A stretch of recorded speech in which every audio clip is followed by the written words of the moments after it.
isso ainda. Uma outra coisa que eu fiz a respeito foi ler o livro do Domenico De Masi. Ah, pois é, que aquele sujeito é muito bom. O ócio criativo, ele é muito bom. Hoje a minha palestra vai mais para um lado de gênios, de criatividade, e fazer um pequeno trabalho com vocês para vocês descobrirem qual que é o jeito essencial criativo de vocês, né? E ver como é que isso funciona na prática. Então, essa coisa de possibilidades que eu deixei aí, né? Essa figura é uma figura da alquimia, e eu sou engenheira química, e depois de um tempo eu virei alquímica, porque eu trabalho com engenharia de processos interiores, né? De processos humanos. Ela é uma figura que deixa essa visão abrangente que eu estava falando, né? Porque dentro da perspectiva da alquimia, o lado feminino é aquele lado da inspiração. E é uma coisa que na nossa cultura politécnica, na nossa cultura patriarcal de um jeito geral, não é muito levado em conta. O que se leva em conta é mais o aspecto masculino, que é a coisa da mente, do racional, de raciocínio lógico, né, a coisa linear, para poder chegar no resultado. Se eu não souber pensar claro, botar objetivo, materiais, etc., então eu não chego no resultado. Isso é a característica do lado masculino da força, que é a ação. O lado feminino da força, que é a inspiração, e obviamente essa inspiração é que inspira a ação, não é muito lidado. E é esse lado feminino que faz a conexão entre a fonte, que é o divino, que é aquela energia, né, as ideias que vêm, que baixam, e a coisa do mais humano, né, que aqui na figura não dá para ver muito, mas é o macaco. É o nosso ser animal mesmo, né? Porque quem faz as coisas, quem pega, bota a mão na massa, é o nosso lado mais primitivo mesmo, né? Então, umas horas que a gente tem que ser meio animal para conseguir fazer as coisas. E essa conexão é que é importante. E dentro da vida da gente, o legal é você conseguir fazer, né, essa conexão com esses dois eixos, basicamente para não perder energia em excesso. Tudo isso que eu estou falando, né, não é nenhuma ideia muito elaborada, não. É coisa simples de fazer com a máxima eficiência e o mínimo esforço. Então essa coisa, né, que vai descendo assim, né, passa para a próxima página. Eu perguntei da história do processo criativo, vou dar uma ideia super geralzona aqui, né? O processo criativo é aquela coisa que tem o campo das ideias lá em cima, né? E quem já teve ideia, né, juntou com tudo, aquela montanha de ideia. Tem ideia muito fácil, né? Você senta numa mesa de bar, toma duas, nossa, um monte de ideia, é uma fartura. Só que daí ela tem que passar por uma sintonia para eu entrar na tal da mente e forma, isso é, eu elaborar um pensamento, elaborar um método para finalmente, por trabalho, conseguir realizar o negócio. E todo mundo que já teve uma opção de ideia e tentou botar um trem na prática sabe que essa parte aqui é bem hard. E a parte de cima também, né? Coar tudo aquilo que a gente tem para poder chegar na realização. Ou seja, usando aquela figura lá da mocinha, né? Essa parte do campo das ideias, essa sintonia é feita pela inspiração. É a coisa do sacar a coisa. E o processo criativo é bem esse ciclo, bem simplificado também. Cada vez que eu me deparo com uma coisa nova, essa coisa nova é um problema. Só que usar a palavra problema, né? PQP, problema. Problema a gente não gosta muito de lidar com o problema. Agora, se fala que é um desafio, legal. Desafio já comigo, né? Porque pega o meu lado empreendedor. E aí, a hora que eu estou a fim de lidar com o assunto, eu vou buscar solução. E pego, faço opção. Hoje em dia você vai no Google, né? Pesquisa, conversa com os caras, bacana, não sei o quê. Só que todo o processo de criativo, né? Eu não vou achar a solução aqui porque é uma chegada nova, é um input novo. Então não adianta eu procurar a receita porque não tem a receita para o novo. Vai ter que chegar uma hora que eu vou ter que parar na incubação, e é esse lado que a gente não pratica muito, que é o lance de ficar relaxado, quietinho. Aquela famosa história do Newton que sentou embaixo da árvore, caiu a melancia amassando a cabeça dele. Ah, entendi. O outro que entra na bacia, eureka, lá na banheira. É um negócio assim, não tem nada a ver e que vocês também conhecem isso aí. Está lá no trânsito dirigindo, né? Tem gente que tem até aquele livrinho do lado, porque na hora, né? Tem outras pessoas que gostariam de ter uma caneta e um papel de plástico, porque é no chuveiro que vem as ideias, né? Quando você está sentado no vaso é mais fácil para deixar ali do lado, não dá para escrever. Então, assim, é um momento assim, de incubação que você não está pensando nada e de repente baixou a ideia genial, insight. Ah, saquei. E quem já passou por esse processo também sabe que essa história do insight, né? A hora que você abre aquela torneirinha lá, vem uma porção de coisa, vem uma porção de ideia, uma porção de possibilidade. E você tem que fazer uma avaliação, uma triagem e achar a solução original para esse seu programa, né, para aquele processo inicial. E eventualmente aquela torrente de ideia gera mais uma coisa, né? E essa é a grande maravilha de quem tem essa história de criatividade. Só que o ciclo criativo, como tudo nessa nossa bendita dimensão, tem o lado doentio dele, que não dá nem para ler nem daqui, imagina vocês de lá. Mas enfim, é praticamente a mesma coisa. Entrou um novo, um problema. Só que em vez de ser um problema, é um dissabor. Porque não estou muito afim de mexer com isso. E eu, quando estava estudando esse negócio, eu estava na Unicamp, eu era professora da Unicamp, eu não gostava exatamente daquilo que eu estava fazendo e trabalhava com aquele pessoal que era meio azedo. Então a gente conhece, né, que putz, né, tem que resolver esse trem, eu não estou afim de trabalhar com esse assunto. Bom, mas tem que resolver, é um ciclo, processo. Vamos lá, busca de soluções. Busca de soluções, como eu não estou afim de fazer um negócio, o que eu tenho que fazer? Eu tenho que terceirizar. Não arranje uma comissão para perguntar isso, uma comissão para fazer aquilo, uma comissão para avaliar a comissão, e esse negócio começa a dar uma opção de votação e fica naquela coisa, né? O que acontece? A hora que você entra na incubação, as soluções, está aqui dentro, está escrito, né? As soluções estão dentro, mas não são manifestadas. Isso, né, vendo bastante na academia, a hora que você começa a trazer a solução, óbvio que o processo criativo, o insight, a solução vai ser um negócio completamente fora do topo, porque é uma solução para uma coisa que você não conhece.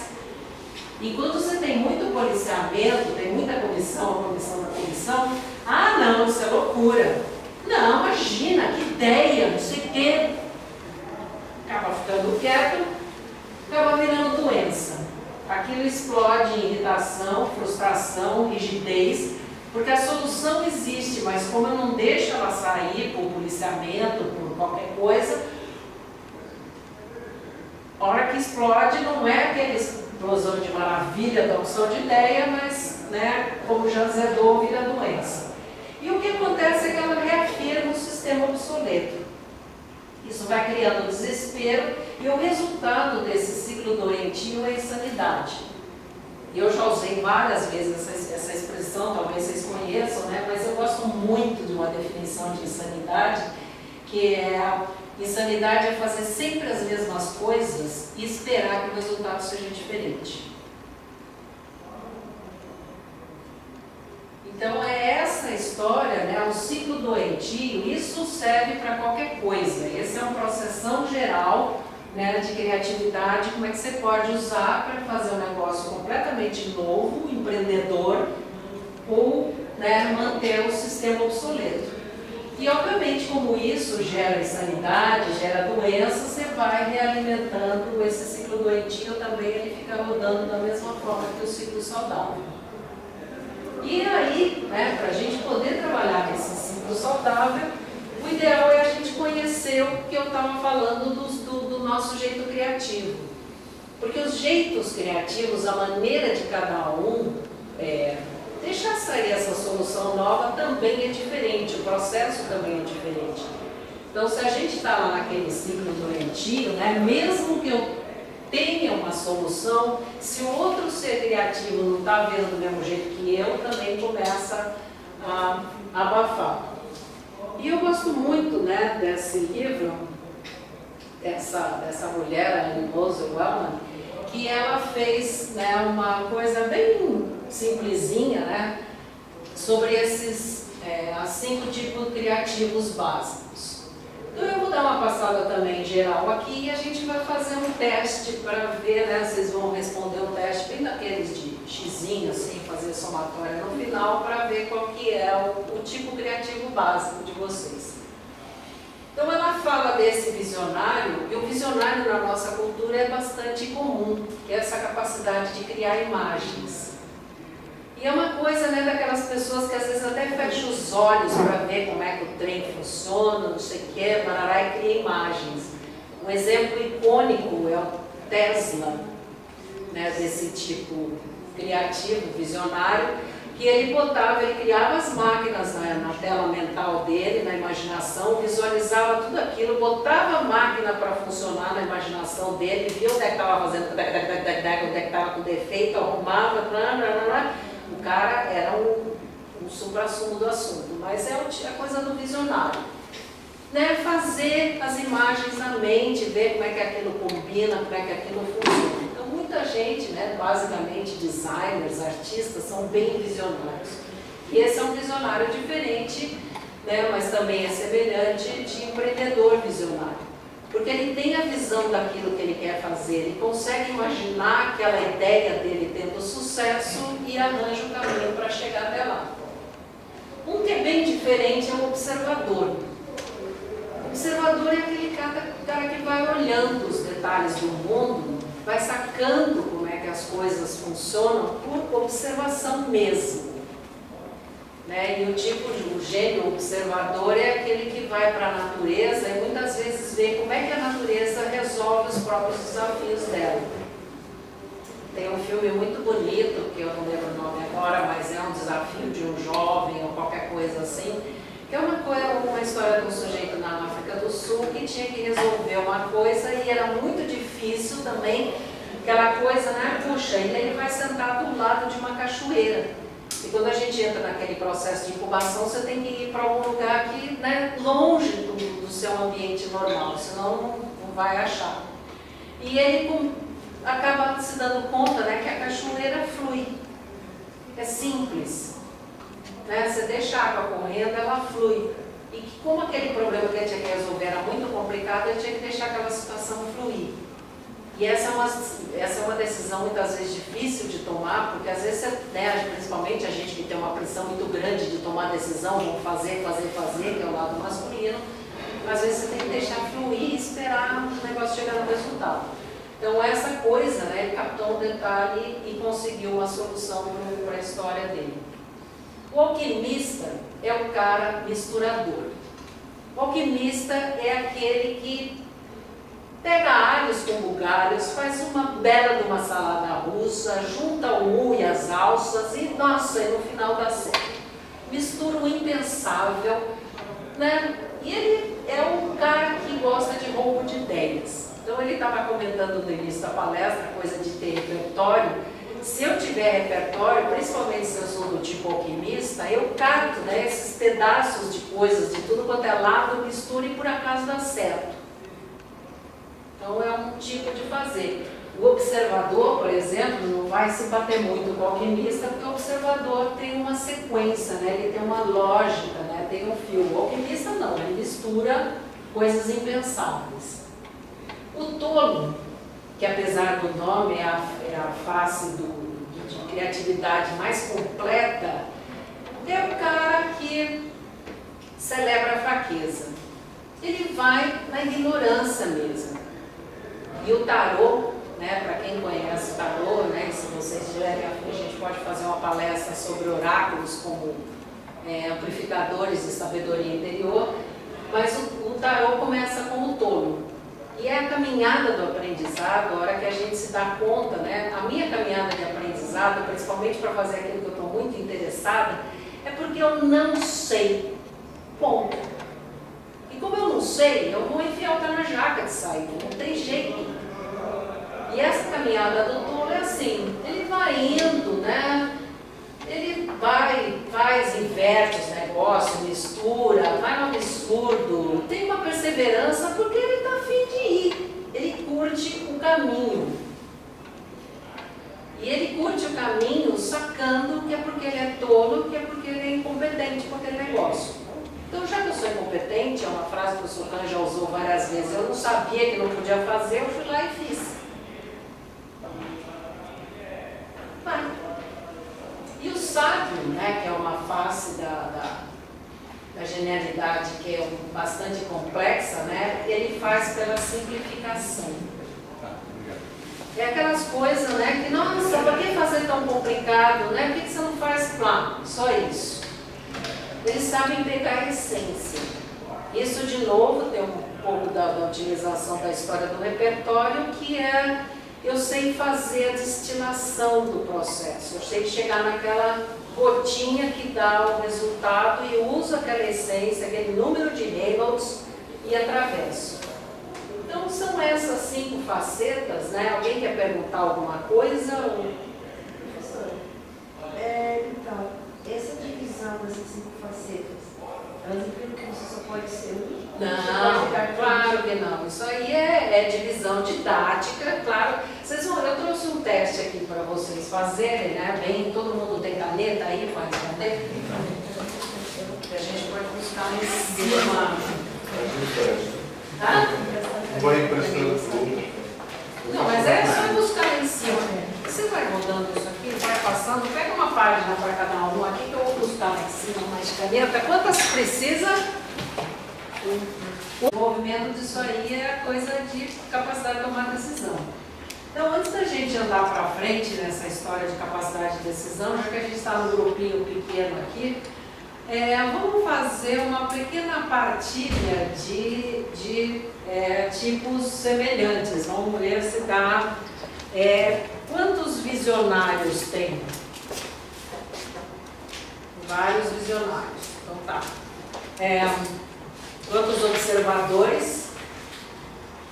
Não, mas vamos fazer. Então, peraí, baixa, vamos começar tudo de novo. Quem tem, vamos ver só a maior pontuação. Só o número da maior pontuação. Aqui o meu deu 3 vezes 5. Ah, o seu dos 3 deu lugar. Você, por se conhecer, você acharia daqueles dos que deram, qual que é o mais. Elege um aí que vai ser o seu principal. Quem deu empatado, que nem ela, elege um por autoconhecimento mesmo. Depois a gente pode aproveitar. Então vamos começar. Visionário. Em 4, tá vendo? Já organizou. Observador. Vários observadores. Alquimistas. O Socan também mas ele não levanta a mão. Tolos. Não tem tolo aqui. Era pouco provável que a gente tivesse tolo, porque engenheiro não tem muito aquele perfil, porque a gente tem que ser forte, eu tenho que saber os resultados, eu não sei o quê. Não é muito comum na escola ter, né? E sábios. Só tem um sábio. Então vamos lá. Vamos juntar os visionários, né? Fazer uma pequena prática de conversa. E a proposta é vocês trocarem uma história bem pequenininha de alguma vez que vocês tomaram decisão utilizando essa característica de vocês e contar um para os outros como é que foi que isso aconteceu. Então, como só tem um sábio... Mas eu tenho alquimista e... aí vai pelo segundo, vai pelo alquimista. Então vamos juntar visionários aqui, vamos fazer uma rodinha de visionários, faz uma rodinha de observadores aqui, uma rodinha de alquimistas ali e uma rodinha de tolo aqui, como bom tolo, vai ficar vazia.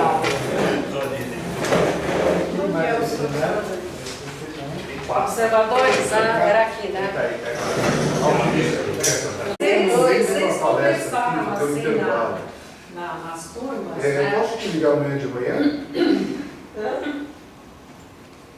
Vocês acham que pode ligar amanhã de manhã? Não pode, a conversa está pública. 7h30. Vocês viram, né, que quando vocês se juntam, né, é interessante porque tem uma porção de detalhes, claro que varia, porque as pessoas, né, têm a segunda característica diferente, você pode estar numa época de vida que está treinando uma coisa diferente por contingências, mas é muito legal quando a gente se encontra com uma tribo, né, que você acha uma porção de características em comum. E essa coisa de se encontrar com a tribo, né, nos grupos homogêneos, ela é muito importante para o desenvolvimento dessa habilidade da gente de criatividade.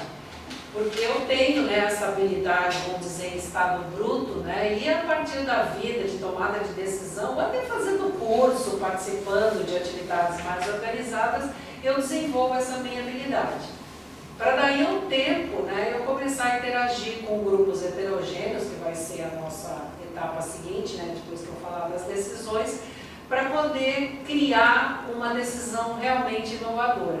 Porque se eu ficar só com a minha curriola, né, os observadores ali, foi muito legal estar observando as voltas, né, porque os visionários vão conversando, eles têm mil ideias, viram mil coisas.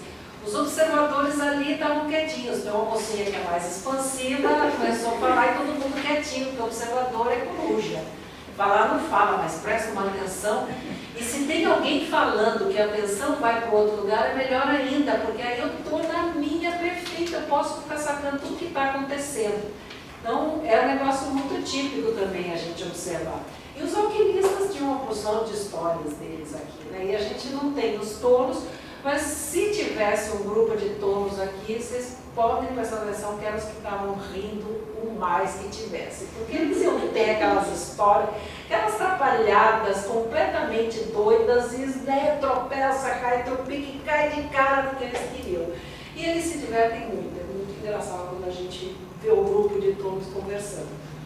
Mas enfim, aí a gente, né, eventualmente vai desenvolvendo todas essas características, né?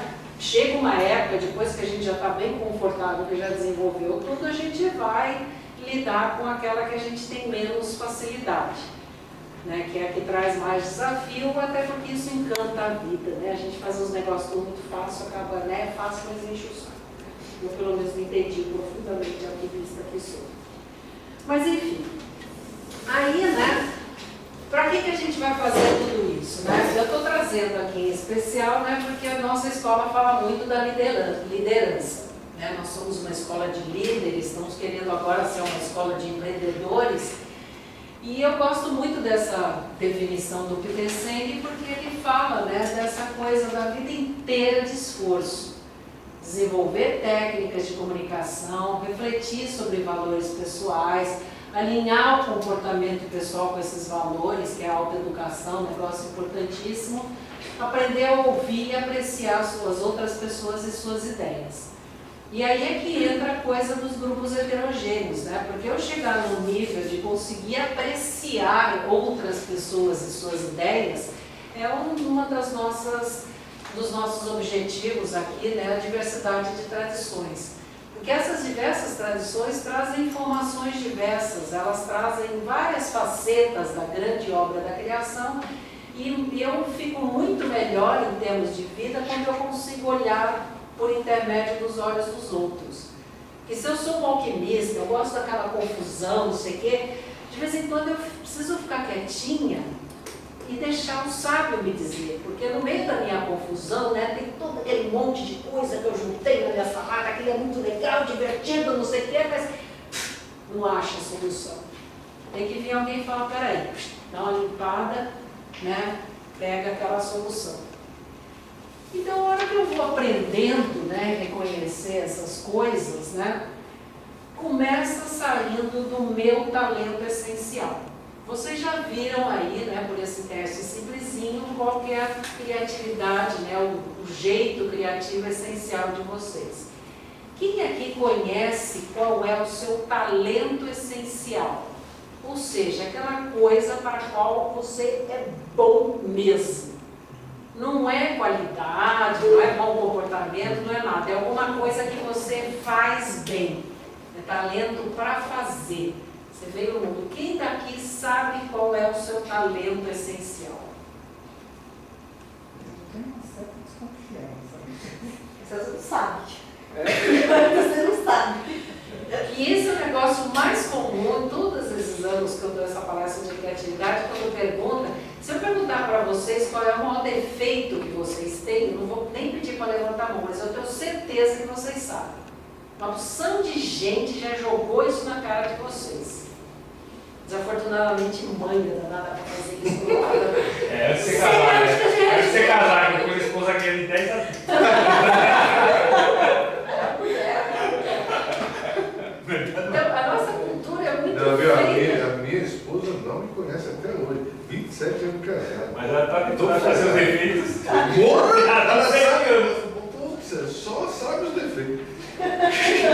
Como ele não tem. Não esquece, não esquece. Porque defeito não sabe nada. Não esquece. Até hoje ela fala, você vê, você bate sempre quando você dá ré. Pô, aconteceu isso no primeiro dia que eu saí com ela, eu bati o carro dando ré. Até hoje, ela não esquece, caramba, nunca mais bati. Muito disso, né? Mas é de novo, é uma característica da nossa bendita cultura que ensina a gente a ter esse pensamento muito linear, deixa a gente escravo no racional, de não se expandir nesses lados criativos e, né, para manter no curral também cria a gente para saber os defeitos. Então isso é uma motivação para crescer, eu sei quais são os meus defeitos, né? Vou tentar burilar, melhorar, não sei o quê, mas tem até aquela música do Mozartinho, quantas vezes o defeito que você se esforçou bravamente para eliminar era o melhor que você tinha. E eu tenho, né, a minha abordagem do Jardim das Qualidades, deixa eu só fechar isso aqui, que se a gente pensar de uma maneira ecologicamente sustentável, os nossos defeitos, na verdade, são o nosso diferencial. É o que eu tenho de recurso pessoal. Em geral, né, e a gente defeito é tão grande, aquele negócio tão, não sei o que, para que eu vou jogar fora? O negócio que é meu, abraça aquele, melhora, descobre energeticamente qual que é o eixo, né, na hora que você educa essa qualidade tão desastrosa assim, ou perdoa, ou dá uma polida, né, alguma coisa assim, você consegue chegar num diferencial.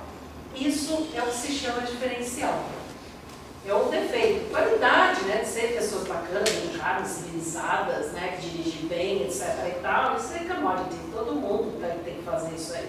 Agora, eu preciso ter habilidade para cultivar, porque aí, junto com o meu talento essencial, eu vou descobrir aquilo que me dá gosto na vida. Então, vocês têm uma lição de casa para fazer aqui com essa coisa do talento essencial. Vocês vão fazer uma pesquisa com umas 5 pessoas que conhecem bem vocês, mas pessoas bacanas, né? Vocês não vão pedir para ninguém ficar enfiando o dedo, não. Nem para ficar batendo palma, nem para ficar jogando confete, não. Vocês vão fazer uma pesquisa, assim, qual é o meu talento? Sempre me lembro, né, conversando com umas pessoas assim, falei com um cara, nossa, cara que por acaso é meu filho. O seu talento é desenhar. Você é muito bom para desenhar. Desde pequeno, o cara, aquelas rabiscos de criança que ele fazia, já tinha formas e cores de uma qualidade especial. Hoje ele é designer, trabalha com isso, artes visuais. Ele falou, ah, mãe, mas isso é fácil. É exatamente isso que eu estou procurando. Porque como a gente está numa cultura que a gente tem que se esforçar muito para aprender, não sei o que, barará, aquilo que é fácil, aquilo é que é o meu talento. Então, pergunta para as pessoas qual que é aquela coisa no qual você é bom. Ah, você é excelente para fazer cafezinho. Eu vou na casa daquela pessoa que o cafezinho dela é excelente. Ótimo, é o talento dela é fazer cafezinho. Ai, nossa, se eu fosse precisar de um cara para trocar pneu, eu ia chamar o Beda, porque o cara está... Qual é o talento essencial de vocês? Então, essa é a lição de casa. E aí vocês juntam essas respostas e pedem para as pessoas. Vocês não estão querendo elogio, não é qualidade, não é ser boa coisa, não sei o que, é alguma coisa que vocês fazem. O talento essencial tem um verbo na formulação dele. É alguma coisa que vocês fazem. Sou bom para desenhar, sou bom para resolver exercício de cálculo, sou bom para achar a solução para problema de cozinha. Agora os dois aqui tinham levantado a mão. Eu queria fazer uma observação que você colocou, que você falou em defeito e qualidade. Eu prefiro encarar em características. Isso, é o que eu estava falando. Eu acho que a gente tem características que os outros gostam ou não gostam, tem características que a gente... Por exemplo, vou dar 2 exemplos aqui. Ser teimoso e ser ambicioso. É defeito ou qualidade? Depende, né? É lógico que a gente tem características que dão certo e tem características que não dão certo. Mas não acho que seja um defeito de qualidade. Não, não é, por isso que eu estou falando. Porque se chama de defeito, a teimosia, por exemplo, ela floresce em perseverança. E perseverança é fundamental. Para atravessar do primeiro ao quinto ano na escola, se não tiver uma baita de uma perseverança, não vai. Então é a mesma energia em dois níveis. Teimosia é chato, você fica batendo o pé, enche o saco, é desgastante. É a diferença entre teimosia e perseverança, ou entre um defeito e uma qualidade, que é a mesma coisa, é que num você perde energia e no outro vai tranquilo. Exemplo, teimosia, eu tomo zero essa coisa. Pois é, não você faz errado. Tá no escuro se não for a dá teimosia dele. Pois é.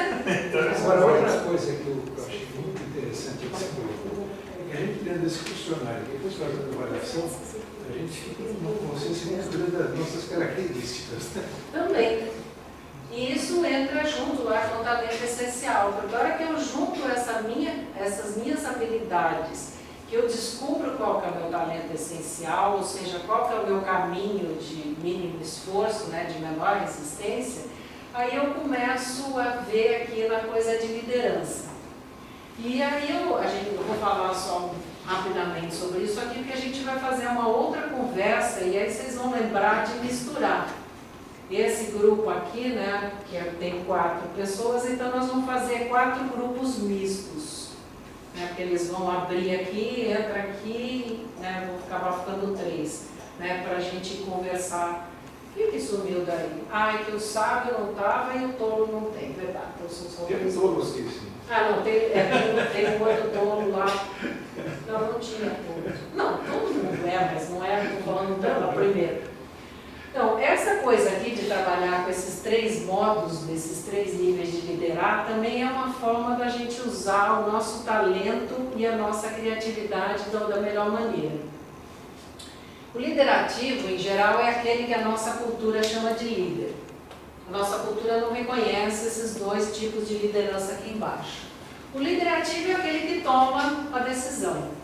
É aquele que faz, é aquele que está lá em cima. E ele tem basicamente 3 padrões de tomada de decisão. Eu quero, vai ser assim e acabou-se, independente se eu tenho razão, não tenho razão para querer, mas é desse jeito e pronto. Intuição, os altos executivos utilizam muito intuição. Teve um seminário há muito tempo já, isso foi em 88, né, de altos executivos que se reuniram para trabalhar esses diversos tipos de intuição, estudar a intuição. Tem um colega de turma aqui, que é professor da Poli, que é o Stu, que fez a tese dele de doutorado sobre a intuição na engenharia. E a coisa da intuição é o cinto. É aquele negócio que é visceral. Na minha época falava, deu na telha, né? Ou então dá aquele friozinho na barriga, ou né, você tem uma sensação. E alto executivo, quando tem que tomar decisão, não tem repertório. Eles têm que resolver uma coisa que é para a empresa inteira, tem um monte de gente que depende daquela decisão. Se der errado, não só os funcionários, como as famílias dos funcionários vão se ferrar, etc. e tal. Então é uma baita responsabilidade e a resposta não está em lugar nenhum. E não adianta ser eu quero, não é mais eu quero. Né? Eu tenho que captar, a parabólica tem que captar isso de algum lugar. E tem um outro jeito de fazer isso que é por sincronicidade, que é seguir os sinais. E seguir os sinais pode ser, né, desde a coisa do sábio, que é procurar lá na história exemplos semelhantes e ver, né, um caminho que pode dar mais resultado, como misturar uma série de coisas, ou como alquimista, né? Quantas vezes eu tenho que resolver um negócio, eu vou contar um negócio que alguns daqui já sabem, mas assim, vocês não vão me internar porque a gente está aqui num ambiente pequeno, mas eu converso com chapa de carro. Não sei se mais alguém faz isso aqui. E as chapas do carro são muito explícitas, né? Hoje em dia está mais fácil conversar com chapa de carro, porque tem 3 letras, fora os números, que eu também viajo para o mundo dos números.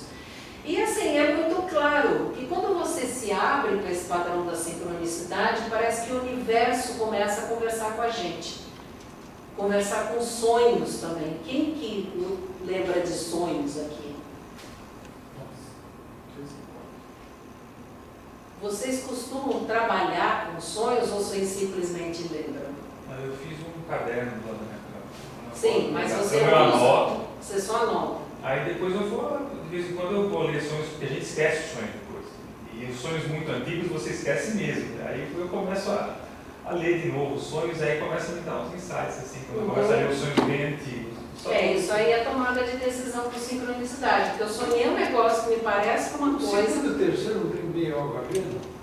Intuição e sincronicidade não, porque intuição aquela coisa que os americanos chamam de gut feeling, é um negócio que vem de dentro, assim, baixa aquela resposta de não sei da onde. Simplesmente eu sei, é aquilo, não é que eu sei de nariz empinado, mas sabe quando baixa aquela certeza de dentro? Tem Isso convicção. é uma coisa, é a tal do lampejo intuitivo. E sincronicidade não. Sincronicidade, eu estou pensando, nossa, será que eu vou ou não vou? Aí passa um cara na minha frente, chapa, vou. Ou então passa um cara na frente, chapa, ele vê, não vou. Então, assim, você tem que ter um certo, né, uma certa loucura para poder fazer a leitura, né, e eu já tive episódios, viu, porque como eu me diverto com o assunto, né, tem coisas mil que acontecem na minha frente. E tem o que eu já havia falado, né, que são os oráculos. Desde sempre a humanidade foi consultar os oráculos, as pitonisas, os tarôs da vida, os presidentes vão conversar lá com a mãe não sei das quantas.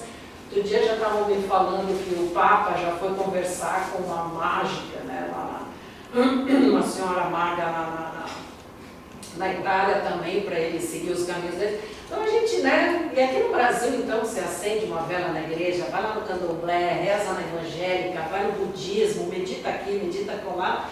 Cara, é só você aprender as linguagens.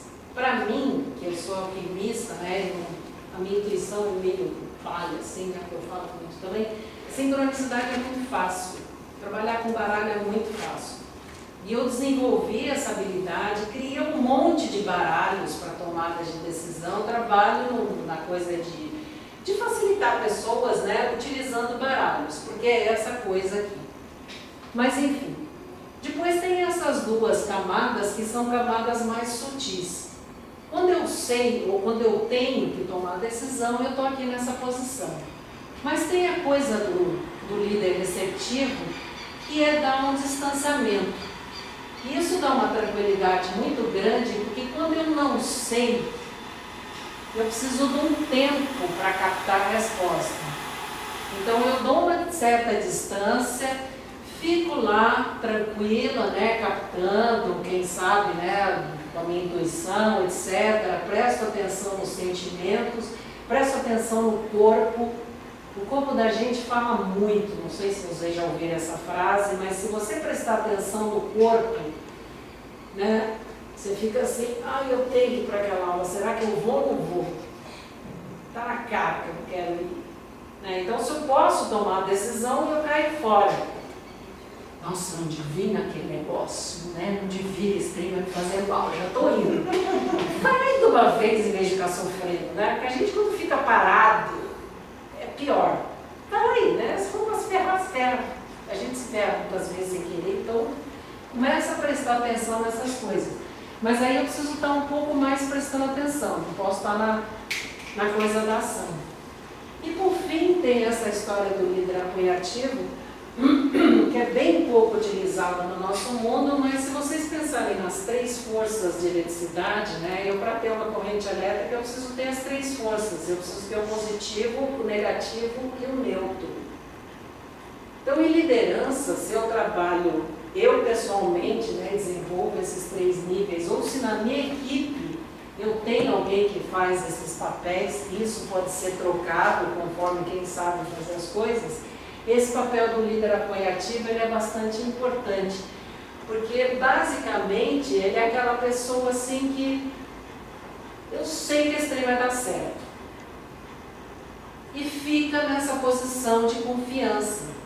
Lembra daquela figurinha inicial da Anne Mamundi, né? A conexão com a fonte, a conexão com o macaco lá fazendo as coisas, para quem não estava aqui no começo. Essa aí. O líder apoiativo é esse que fica conectado lá com a fonte, como ele acredita que a coisa vai dar certo, né? Ele de uma certa forma ele emana essa energia para o grupo poder ter energia e vencer o desafio. Isso está parecendo uma conversa muito esotérica, mas não é. É uma conversa do neutro na eletricidade mesmo. Se eu não tiver essas três forças, a coisa não funciona. E muitas vezes, né, a hora que a gente sabe disso aí, é mais confortável eu ficar nessa posição do apoiativo. Principalmente quando a gente fica achando que a gente não tem condição de fazer nada, que está naquele beco sem saída, que na nossa cultura é uma situação desesperadora, né? Que você fica sentindo zero à esquerda, um loser, daquelas monte de carimbo que tem. Não, senta em cima do rabo, se dá conta que você não sabe fazer nada, não é para fazer nada, e fica lá, só acreditando que aquele negócio vai se resolver. Também, de novo, balanço energético. Quando eu não consigo tomar decisão, quando eu não consigo captar nadinha, fica quieto, pelo menos não gasta energia, para a hora que passar a solução na frente, você pega e vai. Senão você fica muito gastando energia em tentar 1000 coisas que vão dar errado, claro, você não sabe o que é para fazer. Então fica lá quietinha, se conecta. E se é alguém, né, que mantém essa atenção plena, é o tal da energia do amor.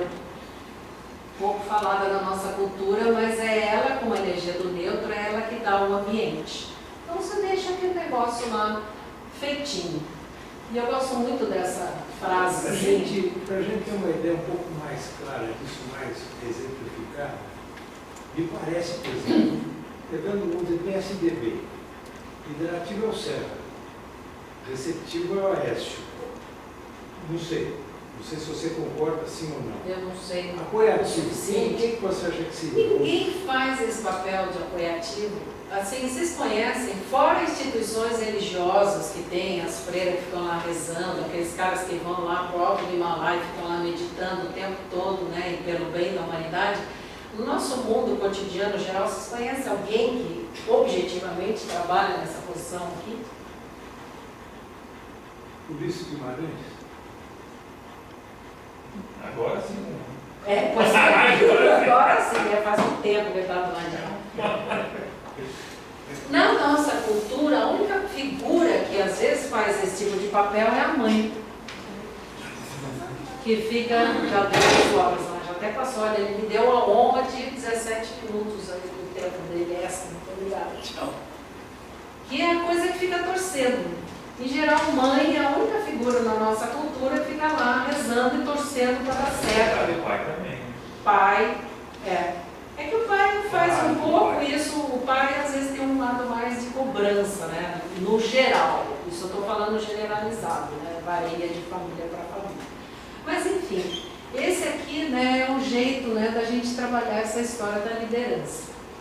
Então aí eu vou propor uma outra brincadeira com vocês distribuírem em 3 grupos e eu vou colocar uma proposta para vocês e ver como é que no grupo, né, com o tipo criativo de vocês e com, né, em relação à questão que papel que vocês vão querer fazer, como é que o grupo chega numa resposta. Então vamos fazer uma coisa assim, ó, só para ficar organizado, né, que eles são os 4 aqui. Bom, vocês estão vendo, né, aqui tem 5, né, vai ficar um grupo com 2 e um com 1, sei lá que vocês dividem. Então reparte, vou começar mais fácil aqui, fica um aqui, vai um para lá, vai você para lá, vai mais para lá assim, ó, aí fica repartido. Aqui tem vocês, vai você para aquele canto de lá.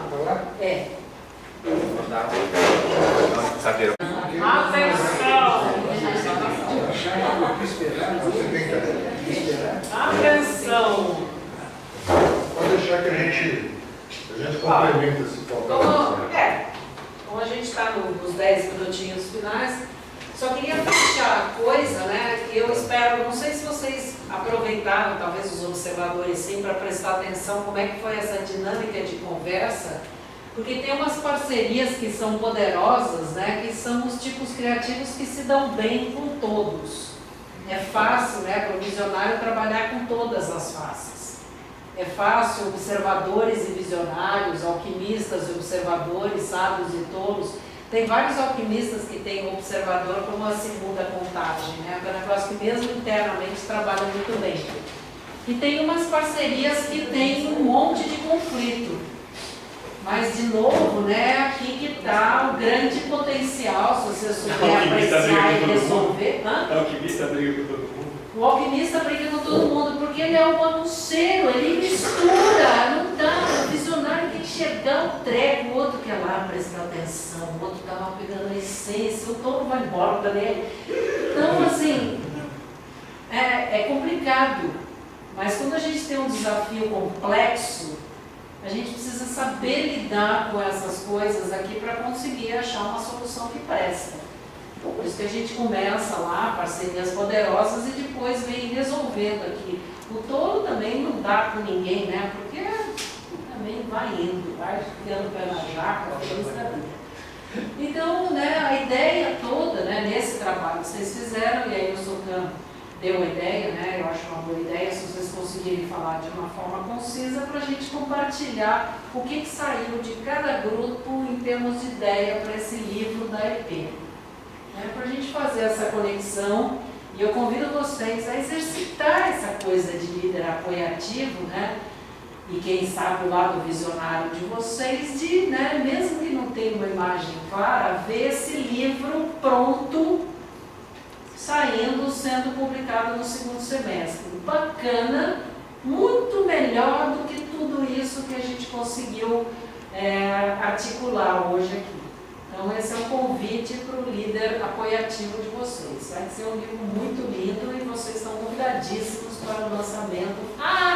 Todos vão se reconhecer no livro. Então, quem gostaria de começar para dar só os pontos essenciais, assim, sem explicar todo o processo, senão a gente não acaba isso até as mãos. Vamos lá. Esse aqui levanta. Ficar no grupo do Socan se ferrou. Ficar no grupo do Socan se ferrou. Vocês notaram como ele tem uma característica de líder ativo? Por exemplo, Imperador, você quer dizer? Imperador. Ele é um imperativo. Tinha que ouvir isso hoje. Mas funcionou, vai lá.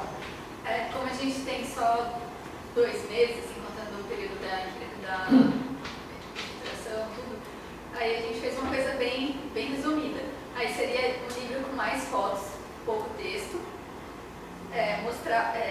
mostrando a evolução dos cursos ao longo do tempo, colocando em paralelo a evolução do Brasil, a história do Brasil, a evolução do país e a evolução da Poli, os cursos que foram sendo gerados, o que agregou na história do país,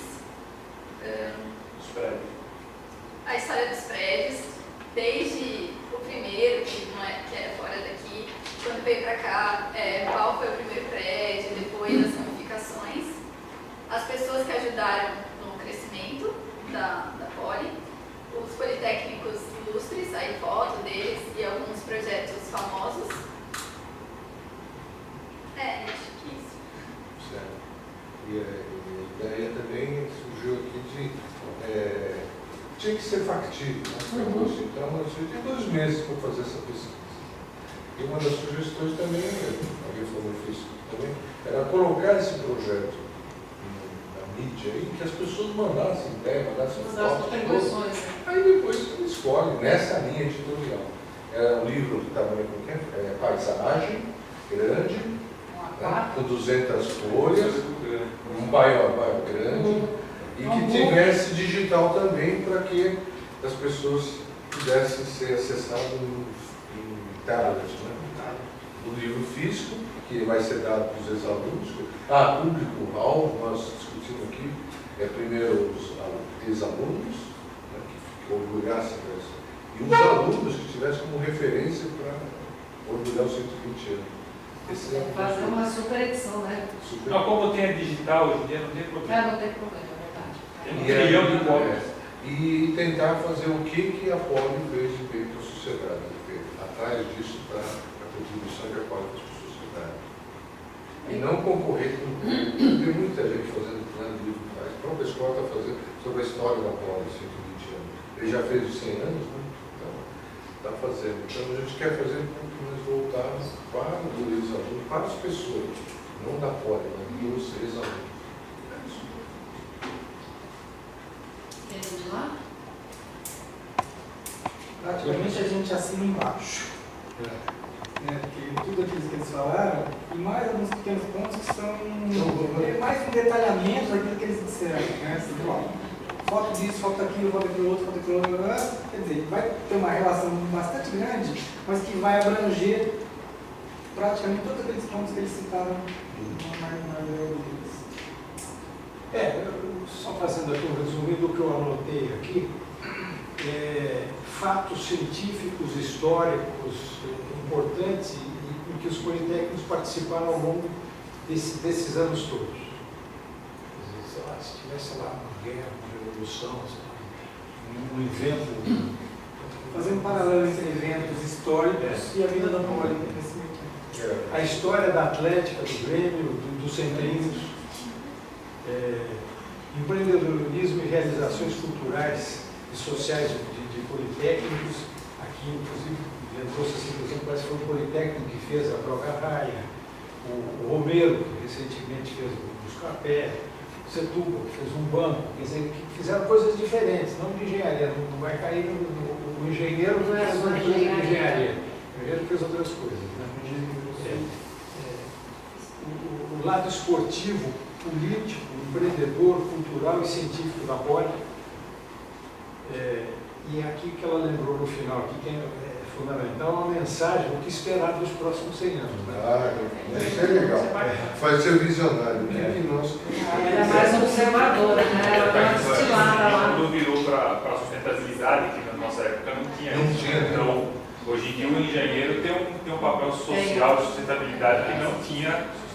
Fazia carro V12 e gastava 1 km por litro e dane-se, né? Agora, Fazer indústria química, poluía tudo. que dane-se, né? Agora, Que aliás é engenharia pura, é essa mesmo. Porque toda intervenção que você faz, você mexe com a natureza. Você tira um pedacinho de grama, você mexeu com a natureza. Vamos que você plante outra ao lado, você alterou a natureza. Então é fazer de uma forma inteligente. Né? não se pensava nisso, né? Nem pensar. A natureza aguenta a Achava que a natureza Mas algo? jogou no mar, Põe mas tudo isso. É isso, não é? Dava para colocar um perfil politécnico, média, o que o politécnico pensava, qual eram os focos, aproveitando essa história de o que a lei diz daqui a 100 anos, botar como que é o perfil do politécnico da primeira turma, o perfil de um politécnico há 50 anos atrás, o politécnico hoje e o politécnico no futuro. até hoje em dia, por exemplo, a participação da mulher na Poli. Sim. Por exemplo, a divisão do curso, antigamente, se você fizer um paralelo no tempo, no meu tempo era 5%, no tempo dele era 0%. Esse ano O Miller falou na tua Certo? Então, mas aqui. Não, mas era 4%. Éramos 25 mulheres, não sei se. Era 270 avos. E aqui? Bom, grupos serviram muita contribuição em histórias pessoais, assim, coletar causos. Está sendo um livro interessante que o ex-aluno lê, ele tem uma identificação com a história do tempo que ele passou por aqui. Né? E tento lembrar aí que, por exemplo, hoje, pelas redes sociais, você posta uma história legal, o Paulo Brinkstein lançou a história dele e espalhou muito rápido. Né? Então, dei a ideia também de coletar essas histórias via uma campanha através do Facebook. Dá para coletar rápido, tem que fazer um convite interessante para pessoas que têm histórias narrativas, causos, é interessante mandar, a gente coleta. Tem grande chance de coletar muito rápido. E tem muita gente, não necessariamente fez pod, mas conhece alguém que é mais velho que fez pod, a gente conhece outra pessoa, e essa pessoa que estiver disposta a fazer um comentário rápido, escrever rapidamente a história, seria interessante. Eu acho que a pessoa que lê, ela lê com bastante interesse, assim, porque ela vai identificando cada coisa que ela vai passando, vendo que é uma coisa meio atemporal em alguns aspectos. Incluindo os alunos. O cara já saiu e fala, pô, legal, agora os alunos funciona assim, pensa assim, tem. Ou então, nossa, é igualzinho.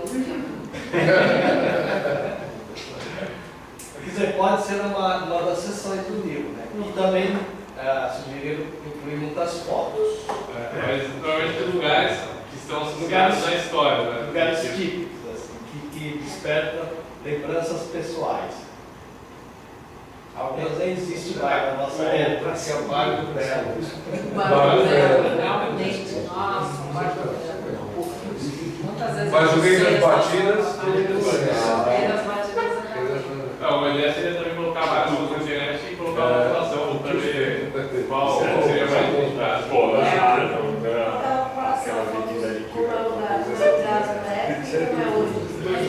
eu peguei o filho de Chacrinha. Chacrinha era o baile na Poli Velha. E aí que tinha mulher, né? Não tinha mulher, era só uma. E as meninas de psicologia iam muito lá. Era grande junção, né? Quando estava aqui na USP. O Alex tem a obrigação de fazer um resumo dessa palestra, onde saírem essas sugestões aí. Já vai para o conselho. Tá? Quem anotou isso aí, se puder mailar e botar para a gente já juntar e para a próxima reunião do conselho. E claro, né, qualquer coisa vocês mandam sugestões para o ep@politecnicos.org.br, que a ideia, né, vocês lembram lá no começo, né, o que a gente fez foi trabalhar essa coisa aqui do campo das ideias. Já demos uma sintonizada, né, tem uma porção de coisa aí na mente forma, né, já dá até para visualizar. Agora tem essa hard parte aqui que é realizar. Tem que, né, pegar firme nisso aí, que não é fácil da ideia. Então, né, vamos juntar isso aí. Então era isso que a ideia da palestra, né, na outra palestra que eu vou dar, né, que também vai ser mais vivencial assim. O que vocês gostariam, né, a última pergunta, 3 minutos depois da hora de acabar. O que vocês gostariam de dar um passo além nesse tipo de dinâmica? Assim? O que vocês gostariam de saber um pouco mais? Se é que vocês têm alguma ideia a respeito. Alguma curiosidade. Porque eu falei daqueles vários jeitos, coisa de intuição, né? Mais lado direito do cérebro. Mais essa coisa aqui desse lado de relaxamento, insight, que aqui a gente está muito treinado a fazer, né? O lado esquerdo do cérebro, esse negócio de problema, buscar solução, triagem, né? Esse lado aqui a gente sabe fazer. Mais para trabalhar desse lado aqui de incubação, relaxamento. Talvez processos, eu gosto disso, sabe? Eu gosto disso, sabe? Processos criativos neurológicos mesmo, cerebrais. Práticas. Não, práticas de exercícios que às vezes não tem nada a ver com o processo, são brincadeiras neurológicas que abrem a sua criatividade, como é que ginástica cerebral. Entendi. Neurofitness, a gente trouxe há muito tempo, trouxe um neurologista aqui que veio falar de neurofitness. Você ia falar o quê? Eu estava pensando o seguinte, se seria interessante a gente fazer um paralelo entre essa questão de processos criativos com as inteligências do Howard Gardner.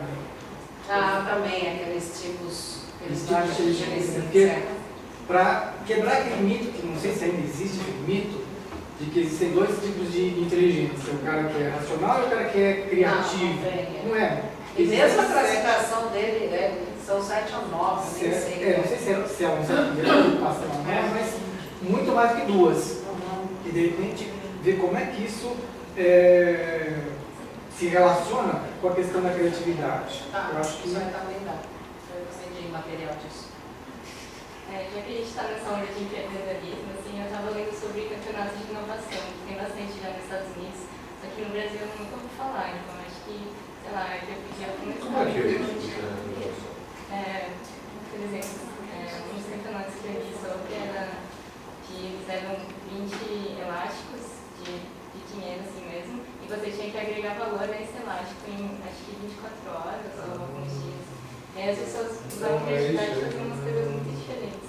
O Siqueira faz isso lá no curso dele de criatividade e empreendedorismo, ele propõe os negócios assim, e tem que também no Mauá, inventar. meu filho entrou, a integração era 7 pessoas, tinha 2 colunas, deram macarrão e fazer a ponte que mais carne sustentava. A turma dele conseguiu 17 quilos, o campeão deu 70 quilos. E se na Poli tivesse aquelas coisas em algumas faculdades, em alguns hospitais, são aquelas coisas que colocam no corredor da universidade, alguns desafios, que aí todo aluno que passa pode dar a sua contribuição, entendeu? Então, no próprio corredor da Poli tem isso aí, então as pessoas passam, olha, tem esse problema aqui. Tem um pessoal do NEU, né, do Núcleo de Empreendedorismo da USP, que tem trabalhado com isso, tem aqueles startupapos, que eu não sei se continuou esse semestre, continua tendo. Eu acho que é quarta-feira, né, que de vez em quando tem, e eles têm gente que vai falar aquelas palestrinhas estilo TED, 15 minutinhos, rapidinho, e tem esse tipo de troca também. Então já existe isso dentro da universidade.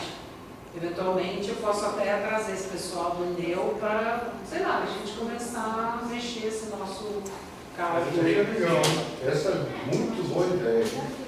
Aí pode criar uma ponte, porque a gente não precisa inventar a roda, não precisa começar a fazer um negócio aqui, eles já estão fazendo, a gente agrega valor. Traz os alunos e essa ideia, criar, achar um problema. Né? Lá no Einstein, se você da obra da Einstein, de repente tem uma biografia no meio do corredor e está dizendo o que é isso, qual o diagnóstico, o que você acha que tem que fazer para curar esse cara. Aí todos os médicos que passam, vão olhar, isso aqui é uma falar e colocam lá uma solução. Acho uma solução que ninguém imaginava. O cara passou no corredor. Tem uma coisa que não foi muito clara para mim também, que é assim, porque como resolver o problema de informação chegou nos corredores educativos, sim. Ele está fazendo uma pergunta interessante aqui, olha, ele não entendeu qual é o link da palestra, fala aí. Porque eu sou alquimista, né? O tema da palestra é criatividade e tomada de decisão. Né? Isso, escolhas. Escolhas. E eu achei que seria mais alguma coisa relacionada a como você pode usar a criatividade para ajudar você a tomar decisões. Não sei, tipo, aumentar as opções, alguma coisa assim. Não, foi sobre isso. Porque eu mostrei, né, quer dizer, eu trouxe aqui um negocinho bem simples, né, em 2 horas a gente pode dar um curso sobre isso aí, mas é uma maneira de você tomar essas decisões. Primeiro é você conhecer qual que é o seu tipo criativo, que quando você vai tomar a decisão, não adianta dizer para você que você tem que parar e ficar observando o negócio se você é tolo, né? Tem que ir. Então, assim, se tiver que parar e observar, você pega e vai fazer outra coisa. Ou então, espera ficar mais velho e observa. Então, conhecendo o seu tipo criativo, você pode achar qual que é a via de acesso mais fácil a você tomar a decisão. E eu comentei daqueles tipos de liderança, né, para você poder ter também uma outra informação de como é que você toma a decisão. Porque tem umas horas que a gente tem que se dar conta que a gente não vai poder tomar decisão. Eu não tenho condição de tomar decisão. Mas tem que ter o know-how, tem que ter o know-how. Exatamente. E tem que conhecer o how-know também. Então, o que eu tentei mostrar nessa palestra, rapidamente, botei vocês para fazer um exercício, porque é uma coisa assim de vivenciar a coisa e sacar como é que funciona, como é que por intermédio dessas 3 coisinhas que eu falei, né, que uma delas ficou de lição de casa, para vocês descobrirem qual que é o talento essencial, como é que juntando essas 3 coisas, vocês se preparam para tomar uma decisão e fazer uma escolha. E com essas 3 coisas é mais simples. Inclusive com aquela coisa do líder apoiativo que eu coloquei aqui, que não é uma coisa que está no menu normalmente disponível de tomada de decisão, que é: eu não vou fazer nada, eu não sei o que fazer. Isso é legítimo. E eu poder saber que eu posso dar essa resposta, que eu não sei o que fazer, é muito tranquilizante. Você quer morrer de estresse, tem que tomar uma decisão para a qual você não tem condição de tomar uma decisão. Então isso influi na escolha. Então o que eu quis mostrar foi assim, um leque de oportunidades no meu jeito alquimista. Eu já contei de começo, né, que eu sou alquimista, eu botei a salada aí na frente, vocês pegam um pedaço que vocês quiserem. E assim, a conversa foi para ver. Vocês viram que num tempinho a gente já saiu com uma porção de ideias, já tem uma porção de coisa que serve para a gente. Não precisou nem grandes brainstorms, nem nada, não sei o quê, mas teve uma parte de aquecimento, que vocês ficaram com a turma de vocês, conversaram, histórias do seu jeitinho, e teve uma parte que a gente conseguiu dar um encaminhamento por uma questão que não é um desafio super complexo nem complicado, mas é. A gente montar um livro em pouco tempo, que tenha uma qualidade, tenha significado, é um desafio complexo também. Então a ideia foi seguir esse fio, assim. Ficou mais claro para você ou continua nebuloso? Ah, legal. Bacana, obrigada por perguntar. Muito bem.